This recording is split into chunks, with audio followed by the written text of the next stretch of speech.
So there's just a question here on the point of memory. What can a person do if they're struggling with a loss of long and short-term memory and a short attention span following bouts of multiple traumatic experiences? Yeah, I mean that's why I started. Is because I thought I was losing my memory.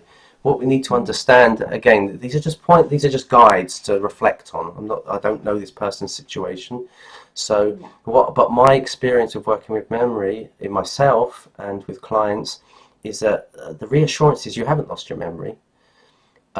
What's so interesting about memory is that it's very much connected to emotion.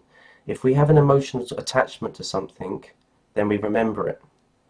Um, that's not all the time. We can have an overwhelming emotional experience where we shut down and we don't remember it, we block it out.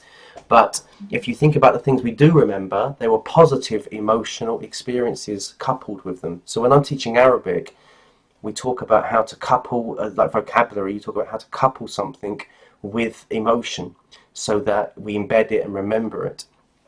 And so there's often an element of emotional disassociation is why our memories are not serving, well, while our memories are bad.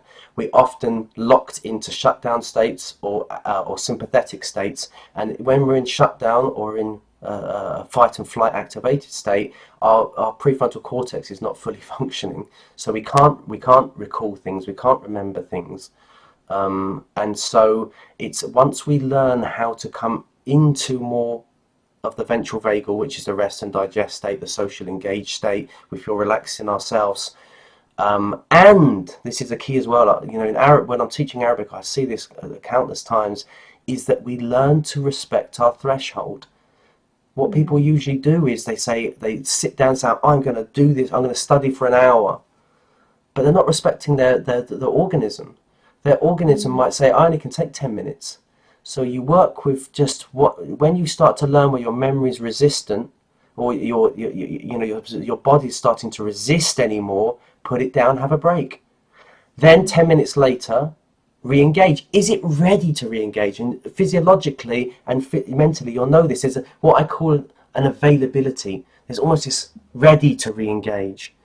It's learning how to work with our system, how in the short term, which is frustrating, to just meet the point of the threshold where that's enough, and then back off and realizing that learning's happening in the rest. If you think about it physiologically, if I work and I do 10 push-ups and then I relax, that's when the muscles are rebuilding and they're at a higher level. And so it's actually in the rest that the learning happens. And we just learn to relate to our body and collaborate with our body. It starts to give more and open up more. And so that's that's what I encourage people to do. Whether it's physical exercise, whether it's a mental exercise like learning, is start to listen to the feedback and respect what your body's saying back to you. And then it gives a little bit more once we start listening to it.